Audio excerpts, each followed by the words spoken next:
बेटा, जीवन में जो कुछ भी होता है वह केवल संयोग नहीं होता। कभी तुम्हारी आंखों से निकलने वाले आंसू तुम्हारे भीतर की भक्ति को शुद्ध करते हैं, कभी सेवा तुम्हारे कर्मों को हल्का करती है, कभी जीवन में आने वाली कठिनाइयां तुम्हें भगवान की याद दिलाती हैं, और कभी तुम्हें किसी चमत्कार की प्रतीक्षा करने के बजाय स्वयं प्रेम, विश्वास और दया का चमत्कार बनना होता है। बेटा, जब स्मरण में आंसू गिरते हैं, वे जन्मों के कर्मों को धो देते हैं। सच्ची भक्ति शुद्ध करती है। मैं भक्ति के आंसुओं को सबसे ऊंची भेंट, आत्मा का समर्पण स्वीकार करता हूँ। इसलिए बेटा, अगर मुझे या भगवान को याद करते हुए तुम्हारी आंखों में आंसू आ जाए, तो उन आंसुओं को रोकना मत। उन आंसुओं को अपनी शुद्ध करने वाली प्रार्थना बनने दो। तुम्हारे आंसू केवल आंसू नहीं हैं, वे तुम्हारे मन की भक्ति और तुम्हारे हृदय का प्रेम और तुम्हारी आत्मा का समर्पण है। बेटा, याद रखना, भोजन दो, प्रेम दो, मत गिनो कि कितना दिया। मेरी सेवा का मार्ग कर्मों को समाप्त करता है। बिना अहंकार के देना प्रचुरता को बढ़ाता है और हृदय को खोलता है। जब तुम किसी को भोजन देते हो, किसी भूखे को खाना खिलाते हो, किसी जरूरतमंद की सहायता करते हो या किसी जीव के प्रति प्रेम और दया रखते हो, तो उस सेवा में अपना अहंकार मत रखो। अपनी सेवा को मेरे चरणों में समर्पित कर दो।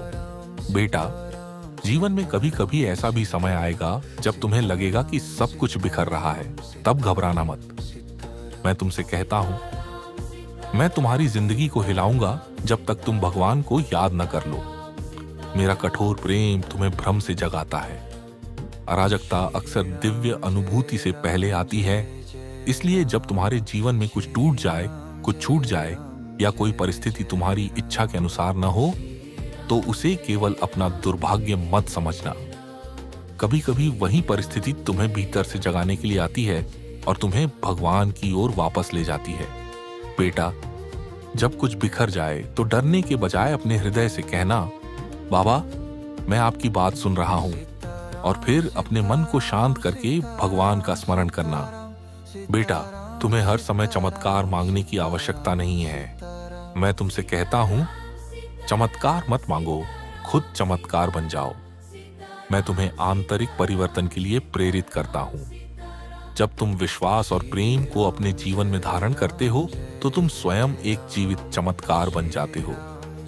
चमत्कार केवल बाहर होने वाली कोई बड़ी घटना नहीं है।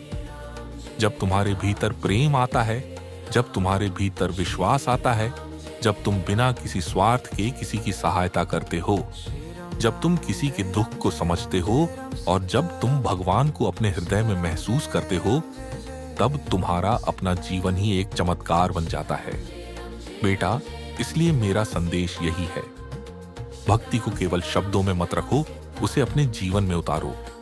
अपने आंसुओं को प्रार्थना बनाओ, अपनी सेवा को प्रेम बनाओ, अपनी कठिनाइयों को भगवान की याद का माध्यम बनाओ, और अपने जीवन को ऐसा बनाओ कि तुम्हारे माध्यम से किसी और के जीवन में प्रेम, दया और आशा पहुंचे। अब बेटा, इन बातों को केवल सुनना नहीं, अपने जीवन में उतारना। अगर मुझे या भगवान को याद करते हुए तुम्हारी आंखों में आंसू आ जाए, तो उन्हें रोकना मत। उन आंसुओं को अपनी शुद्ध करने वाली प्रार्थना बनने दो। इस सप्ताह किसी एक भूखे जीव को भोजन कराओ। मनुष्य या जानवर, मेरे नाम पर कृतज्ञता और विनम्रता के साथ। जब कुछ बिखर जाए तो डरने के बजाय कहना, बाबा, मैं आपकी बात सुन रहा हूं। फिर 11 मिनट तक राम का ध्यान करो। और इस सप्ताह तुम जो एक निस्वार्थ दयालु कार्य करोगे, उसे लिखो। वह कार्य तुम्हारे माध्यम से मेरा चमत्कार बन जाता है। बेटा, याद रखना, आंसू हो तो उन्हें भक्ति बनने दो, भोजन हो तो उसे सेवा बनने दो, कठिनाई आए तो उसे भगवान की याद बनने दो, और जीवन मिले तो उसे प्रेम और दया का चमत्कार बना दो। प्रेम दो, सेवा करो, भगवान को याद करो और स्वयं प्रेम का चमत्कार बन जाओ।